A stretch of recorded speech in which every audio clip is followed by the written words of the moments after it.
Perkenalkan, saya Desa Putusnayanti, saya absen 3 dari kelas 12 IPS. Di kesempatan kali ini, saya akan menjelaskan tentang salah satu teknologi dari listrik statis. Yuk disimak!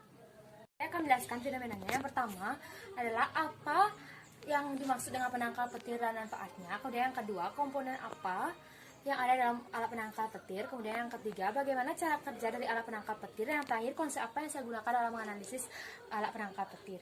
Nah, tujuannya saya ingin mengetahui apa itu alat penangkal petir dan manfaatnya. Kemudian yang kedua, saya ingin mengetahui komponen apa saja yang ada dalam alat penangkal petir.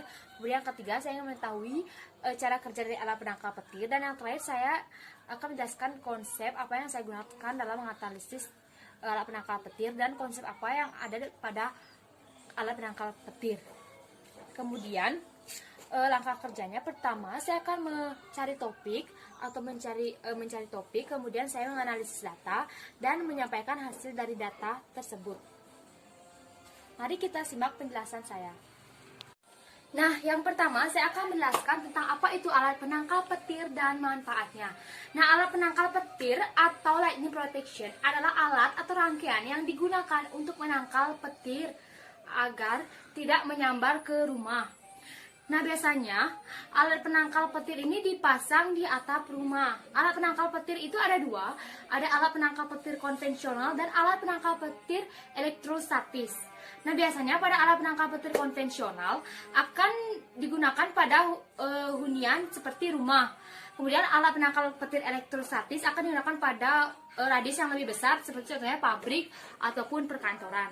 Nah, kemudian manfaat dari alat penangkal petir ini adalah yang pertama adalah untuk melindungi bangunan dari adanya sambaran petir sehingga tidak menyebabkan hal yang lebih buruk lagi seperti contohnya kebakaran ataupun korban jiwa.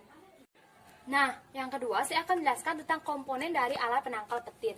Komponen dari alat penangkal petir yang pertama itu adalah head atau air terminal. Head atau air terminal ini berada di ujung dan fungsinya adalah menyerap sambaran dari petir. Kemudian head atau air terminal ini biasanya terbuat dari tembaga. Head pada alat penangkal petir konvensional biasanya akan berbentuk runcing, sementara head pada alat penangkal petir elektrostatis akan berbentuk menyerupai seperti payung. Nah, kemudian yang kedua itu ada batang penangkal petir. Batang penangkal petir sering juga disebut sebagai splinset. Biasanya terbuat dari tembaga dan berbentuk agak tebal. Nah, yang ketiga kemudian ada konduktor atau kabel konduktor. Biasanya fungsinya adalah menyalurkan hasil listrik yang tertangkap dari head menuju ke grounding. Biasanya ini terbuat dari jalinan tembaga dengan ketebalan 1,8 sampai dengan 3 meter. Kemudian kabel konduktor ini biasanya digunakan kabel bore cover dengan 50 mm kuadrat. Kemudian yang terakhir itu ada grounding. Grounding atau pembumian ini biasanya letaknya di tanah dan agak jauh dari bangunan. Grounding juga terbuat dari tembaga yang berlapis baja. Nah, grounding yang baik biasanya grounding yang memiliki pertahanan kurang dari 2 ohm. Nah, yang ketiga saya akan menjelaskan tentang cara kerja dari alat penangkal petir. Nah, cara kerjanya adalah ketika awan yang berisi muatan negatif tersebut telah terkumpul kemudian mendekat ke arah atap, otomatis hal itu akan menarik muatan positif yang berada di bawah, kemudian akan naik ke atas. Dan ketika muatan positif dan muatan negatif itu bertemu, hal itu akan menimbulkan adanya arus listrik. Arus listrik tersebut kemudian akan diserap oleh heat, kemudian disalurkan ke bawah melalui kabel konduktor menuju ke grounding atau pembumian, kemudian diserap oleh tanah, sehingga tidak terjadi dampak negatif yang ditimbulkan dari adanya sambaran petir. Dalam lain hal, ada terjadi kasus ketika kabel konduktor itu dipasang dekat dengan kabel yang berisi aliran listrik, hal itu akan menimbulkan adanya kerusakan pada barang-barang elektronik ataupun terjadinya ledakan atau kebakaran. Sehingga untuk mengantisipasi hal itu perlu dipasang adanya alat penstabil arus listrik. Nah, konsep bisnis yang saya gunakan untuk menganalisis alat penangkal listrik ini yaitu adalah pertama hukum Coulomb. Hukum Coulomb ini berbunyi tentang besarnya gaya tarik menarik atau tolak menolak antara dua benda bermuatan listrik berbanding lurus dengan muatan masing-masing benda dan berbanding terbalik dengan kuadrat jarak antara kedua benda. Hal ini karena terjadinya adanya gaya tarik-menarik antara proton dan elektron dalam alat penangkal listrik.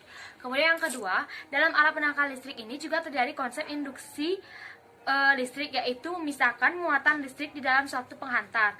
Nah, hal ini karena cara kerja dari alat penangkal listrik ini berdasarkan dengan prinsip induksi muatan listrik yang dipisahkan antara proton dan elektron, sehingga petir tidak menyambar bangunan dan tidak membahayakan penghuninya karena adanya pemindahan muatan listrik.